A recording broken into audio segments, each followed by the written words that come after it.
Welcome back to BCN news. Revenue క్రీడల ద్వారా పోటీ, ప్రశ్నించే తత్వంతో పాటు సహాయపడే తత్వం అలవరుస్తుందని నెల్లూరు జిల్లా కలెక్టర్ ఆనంద్ పేర్కొన్నారు. నెల్లూరు ఏసీ సుబ్బారెడ్డి స్టేడియంలో 10వ జిల్లా రెవెన్యూ క్రీడా సాంస్కృత ఉత్సవాలు 2025 ముగింపు కార్యక్రమాల్లో ముఖ్య అతిథిగా ఆయన పాల్గొని ప్రసంగించారు. క్రీడల ద్వారా వచ్చిన స్ఫూర్తిని పనుల్లో చూపించినట్లయితే మంచి ఫలితాలు ఉంటాయని ఈ సందర్భంగా ఆయన అభిప్రాయపడ్డారు. అందరూ కూడా ఈ యొక్క ప్రోగ్రాంలో పాల్గొన్నారు. ఎందుకు ఈ ప్రోగ్రాం చేసుకుంటామంటే మనం లాస్ట్ ఒక 2-3 రోజుల్లో స్పోర్ట్స్ ద్వారా చాలా వరకు క్వాలిటీస్ నేర్చుకోవాలి. ఏంటంటే అదొక టీమ్ స్పిరిట్ కావచ్చు, లేదంటే ఒక ఫైటింగ్ యాటిట్యూడ్. అంటే ఖచ్చితంగా మనం స్పోర్ట్స్లో నిలబడినప్పుడు ఖచ్చితంగా గెలవాలి, మనం ముందుకెళ్ళాలి అనే ఒక యాటిట్యూడ్. అదే కాకుండా కొంతమంది పక్కన పడినప్పుడు వాళ్ళకి ఒక చేయి ఇచ్చేసి ఆయన్ని కూడా తీసుకొని ఒక టీమ్గా ముందుకు నడపాలని అలాంటి ఒక క్వాలిటీస్. సో స్పోర్ట్స్ ద్వారా మనకు ఇలాంటివి చాలా వరకు క్వాలిటీస్ పెరుగుతాయి.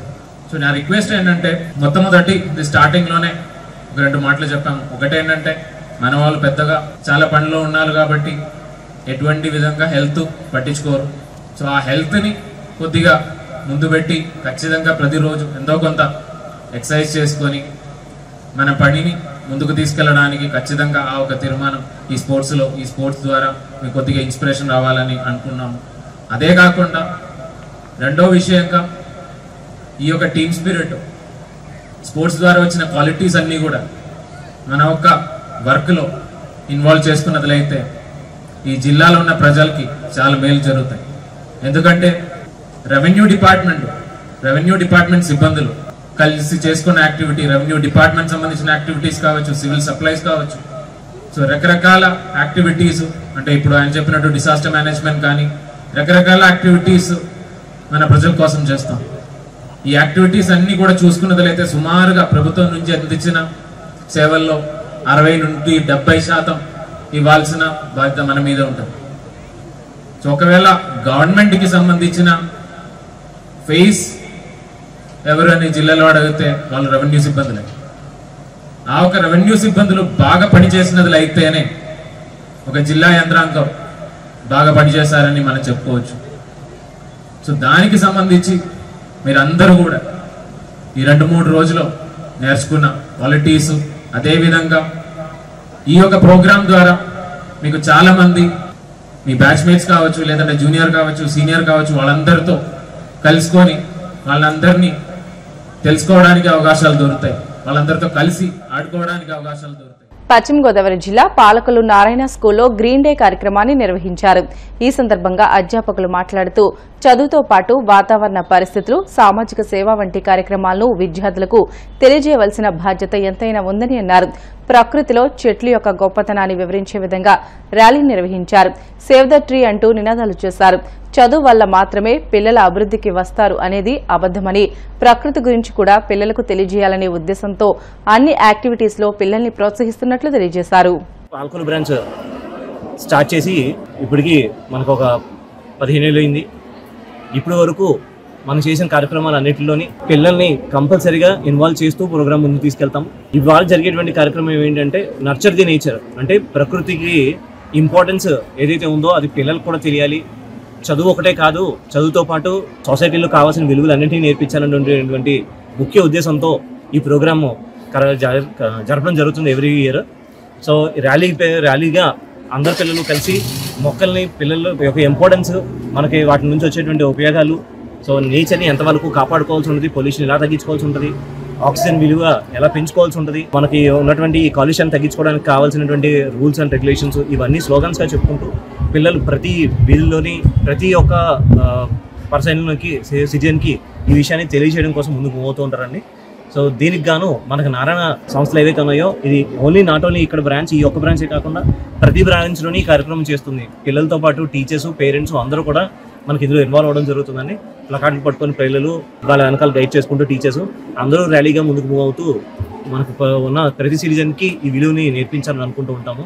సో వాళ్ళు కొన్ని మొక్కలు తెచ్చుకుంటూ ఉంటారు, మొక్కలను ప్రతి చోట నాటడం కానీ అవి ఎలా అయితే వృద్ధి చెందుతున్నాయో వాళ్ళ యొక్క వికాసాన్ని, జ్ఞానాన్ని కూడా వికాసం చేయాలని చెప్పేటువంటి కార్యక్రమం ఇది. సో ఇంత మంచి ప్రోగ్రామ్ని ఇంట్రొడ్యూస్ చేసినందుకు మన నారాయణ సంస్థ వారికి మేము ఎప్పుడు కూడా ధన్యవాదాలు తెలుపుతున్నాం. మనం యాక్టివిటీస్ కూడా నారాయణలో చేయిస్తాం. చదువులే పిల్లలకి అభివృద్ధిలోకి వస్తారన్నది అబద్ధం. ఎందుకంటే ప్రకృతి గురించి కూడా పిల్లలకి తెలియాలి, ప్రతి యాక్టివిటీ పిల్లలకి చేయించాలి. అది చేస్తే పిల్లల్లో వికాసం అనేది నైపొందుతుంది. అందువల్ల పిల్లలందరూ కూడా ఈ యాక్టివిటీస్లో పాల్గొంటున్నారు. ఇది నారాయణ గ్రూప్ రామిరెడ్డి గారికి, నారాయణ సార్కి థ్యాంక్ఫుల్ అండి. ఈ యాక్టివిటీస్ అన్నీ, ఆ కార్యక్రమాలని వాళ్ళ ద్వారానే మనం ఇవన్నీ చేస్తున్నాం. మనం నేచర్ని డెవలప్ చేద్దాం, నేచర్లో మన పిల్లల్ని కూడా పార్టిసిపేట్ చేసి మంచి అభివృద్ధిలో తీసుకురావాలి.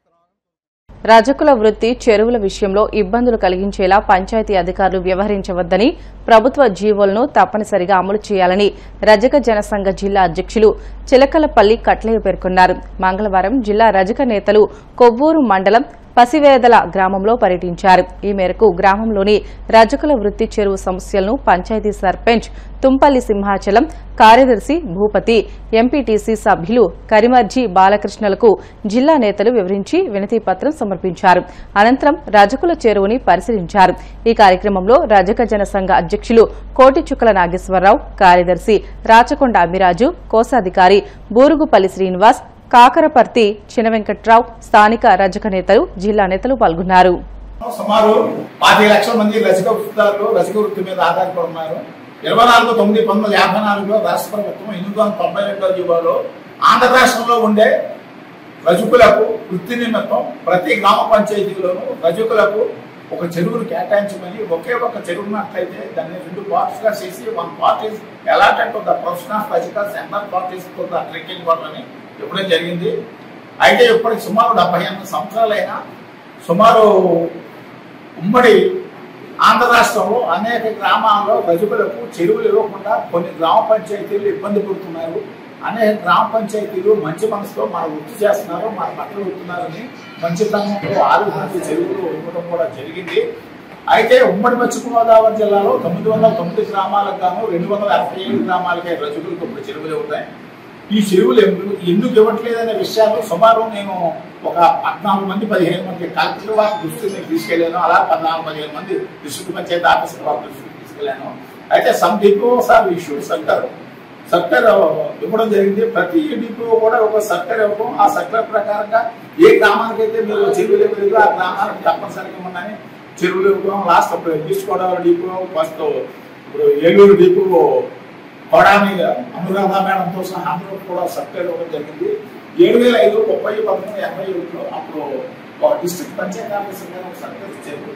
తప్పనిసరిగా రజకులకు చెరువులు కేటాయించాలి, కేటాయించలేదా ఏ గ్రామ పంచాయతీ అయితే ప్రభుత్వ ఆదేశాల ప్రకారంగా చెరువులు కేటాయించలేదు అటువంటి గ్రామ పంచాయతీల మీద కన్సర్న్ కార్యదర్శులు కూడా చెరువులు తీసుకుంటున్నారని ఖచ్చితంగా ఇవ్వడం జరిగింది. అయితే గ్రామ పంచాయతీలు కూడా చెరువులు ఇవ్వకపోవడానికి కారణం కూడా ఉన్నాయి. ఇవ్వకపోవడానికి కారణం మా పంచాయతీకి వచ్చే ఆదాయం పొందుతాను వాళ్ళు ఇవ్వట్లేదు. అయితే ఇవ్వడానికి కారణం ఏంటంటే మా రజకులు మాకు కృషి చేస్తున్నారు కదా, మంచి మనసు ఇస్తున్నారు. అయితే రజకులకి ఇచ్చి చెరువుల్లోనూ వీళ్ళు వ్యాపారంగా ఏదో తినేస్తున్నారు, డబ్బులు వచ్చేస్తున్నారు, అది ఇది అని ఆలోచనలో కొన్ని గ్రామ పంచాయతీలు ఉన్న 10,000 నుంచి 30,000 నుంచి 50,000, 1,00,000, 2,00,000, 3,00,000 కూడా లీజు చేస్తున్నారు. ఆ లీజు వేసే విధానంలో కూడా గవర్నమెంట్ ఖచ్చితమైన సర్కార్ ఇచ్చింది. ఆ సర్కార్ కనుక అధికారులు పాటించకపోతే చాలా పెద్ద పరిస్థితి. ఇదే విషయాన్ని నేను డిస్ట్రిక్ట్ డివిజనల్ పంచాయతీ అధికారి కొవ్వూరు అమ్మాజీ మేడం గారితో లాస్ట్ 1 month బ్యాక్ మాట్లాడాను. మన వీక్ డేస్ బ్యాక్ కూడా ఈపార్టీ గారితో కూడా ఈ విషయాలన్నీ కూడా మాట్లాడాను. We are requesting to the honourable panchayat officers, వాళ్ళు లీజ్ చేసేటప్పుడు కూడా రజకుల చెరువుని కింద బ్రాకెట్ లో కూడా నేను రజకుల చెరువుని పట్టిస్తాను. ఎంచేతంటే మామూలు చెరువులతో కలిపి ఇది కూడా వేసేస్తున్నాను. అలా వేయడం వల్ల రజకుల చెరువు అన్న తర్వాత తగ్గించేస్తాను అనుకుంటున్నాము. 5% టోటల్ గా ఉంటే 5% దాటి అయ్యిందంటున్నాము. కనీసం 10%, 15% కూడా వేసేస్తున్నారు. అది దురదృష్టకరమైన విషయము. మేము తప్పనిసరిగా పంచాయతీ కూడా మా దృష్టి తీసుకెళ్ళి వారు కూడా పూర్తిగా సహకారాలు చేస్తారని మాకు మంచి అభిప్రాయం ఉంది సార్. ఈ విషయంలో వచ్చే అధికారులు కూడా మేము మాట్లాడాలంటే నేను తప్పనిసరిగా వస్తానని నేను మాట్లాడేది జరిగింది. ఆల్రెడీ మన సెక్రటరీ గారితో కూడా విషయం చెప్పాను. వారు ఏమన్నారు, నేను సర్పంచ్ గారితో కూడా చెప్పమన్నారు. నిర్బంధాల నడుమ పండుగలు జరపడం సరికాదని సనత్ నగర్ ఎమ్మెల్యే తలసాని శ్రీనివాస్ యాదవ్ అన్నారు. సికింద్రాబాద్ ఉజ్జయిని మహాకాళి ఆలయం వద్ద ఆయన పర్యటించారు.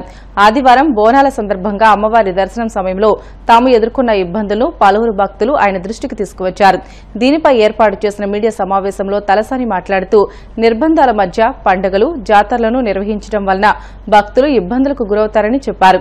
2014 నుంచి భక్తులకు ఇబ్బందులు అసౌకర్యానికి గురి కాకుండా బోనాల ఉత్సవాలు ఘనంగా సంతోషంగా జరుపుకునే విధంగా తాము ఏర్పాట్లు చేసిన విషయాన్ని ఆయన గుర్తు చేశారు. అమ్మవారి దర్శనము కొన్ని వేలాది మంది భక్తులు దర్శించుకోవడం, సాయంత్రం పలారం పట్ల ఊరేగింపులు, పొద్దున్నే భవిష్యవాణి రంగం కార్యక్రమం జరిగింది.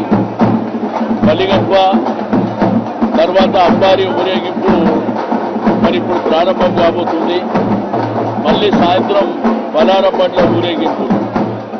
కానీ పండుగ అనేది నిర్బంధాల మధ్యన జరగద్దు.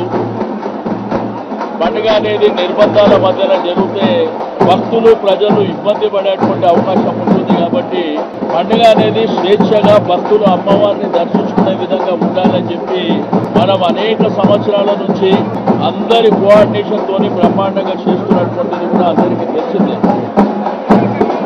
2014లో తెలంగాణ ప్రభుత్వం వచ్చినప్పటి నుంచి రాష్ట్ర పండుగగా వచ్చిన తర్వాత ఏర్పాట్లు కూడా బ్రహ్మాండంగా చేపట్టడం జరిగింది. అయితే ప్రజలందరూ భక్తులందరూ సంతోషంగా ఉండే విధంగా మరి కార్యక్రమాలను ముందుకు తీసుకువెళ్ళవలసినటువంటి అవసరం ఉంటుంది. మరి తప్పకుండా అమ్మవారి ఆశీస్సులు తీసుకొని ఈ యొక్క పండుగని జయప్రదం చేయాలని చెప్పి నేను ఈ సందర్భంగా తెలియజేస్తూ నేను చివరగా చెప్పేది ఒకటే, పండుగలు జాతరలు అనేది నిర్బంధాల మధ్యన జరగద్దు. స్వేచ్ఛగా భక్తుల సమక్షంలో ప్రజల సమక్షంలో వాళ్ళకు ఆటంకాలు ఇబ్బందులు లేకుండా కార్యక్రమాలు జరగాలి. కానీ నిర్బంధాలు చేయడం మూలాన ఇబ్బందులు పడేటువంటి అవకాశం ఉంటుంది. సరే, ఇంత పెద్ద పండుగ జరిగేటప్పుడు నిన్న ఉదయం 3:30 నుంచి ఏమేం జరిగింది, మధ్యాహ్నం ఏం జరిగింది, 4 గంటలకు ఆరతి ఇచ్చేటప్పుడు ఏం జరిగింది. కానీ ఒక ఛానల్లో మాత్రం నిన్న ఉదయం 4:10 బ్రహ్మముహూర్తం అంట. ఎవరు చెప్పారు మీకు బ్రహ్మముహూర్తం అని? ఆనవాయితీగా వస్తున్నటువంటి ఈ అమ్మవారి ఆలయం అనేది 3 గంటల రాత్రి, ఆ రోజుల్లో ఎన్టీ రామారావు గారు 3 గంటలకే వస్తుండే.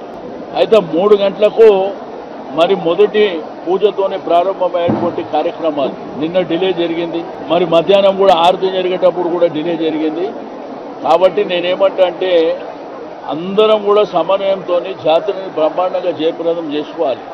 ఇక పండుగ పూట ఒకరి మీద విమర్శలు చేయడం అనేది కరెక్టు కాదనేటువంటి భావనతోనే పలారం బండ్ల ఊరేగింపులు కూడా చాలా ఆటంకాలు జరుగుతున్నాయి. దయచేసి ఆ ఆటంకాలు లేకుండా యథావిధిగా, ఎందుకంటే లక్షలాది మంది భక్తుల మనోభావాలకు సంబంధించినటువంటి అంశం కాబట్టి అందరూ సంతోషంగా చేసుకోవాలని చెప్పి అధికార యంత్రాంగం కూడా పూర్తి స్థాయిలో సహకరించాలని చెప్పి నేను కోరుకుంటున్నాను. వార్తలు ముగించే ముందు ముఖ్యాంశాలు మరొకసారి.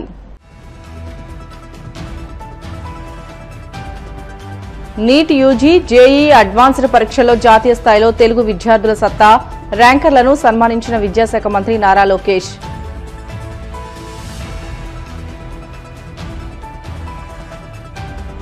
రాష్ట్రంలో గందరగోళం సృష్టించేందుకు జగన్ కుట్రలు పన్నుతున్నారన్న దేవినేని ఉమా. పల్నాడు, బంగారుపాలెం, గుడివాడలో జరిగిన ఘటనలు ఆయన కుతంత్రాల్లో భాగమేనని ఆరోపణ.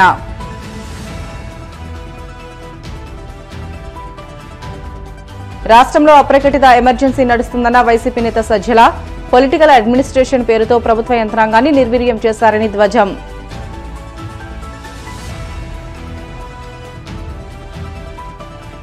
ప్రజా సమస్యల పరిష్కార వేదికలో అందిన అర్జీలను త్వరితగతిన పరిష్కరించండి, అధికారులను ఆదేశించిన కడప జిల్లా జాయింట్ కలెక్టర్ అతిథి సింగ్. ఇవి ఇప్పటివరకున్న బులెటిన్లోని అప్డేట్స్. మరిన్ని వార్తల కోసం BCN digital YouTube channel, Facebook పేజీని ఫాలో అవ్వండి. అప్డేట్ వార్తల కోసం ప్లీజ్ డూ సబ్స్క్రైబ్.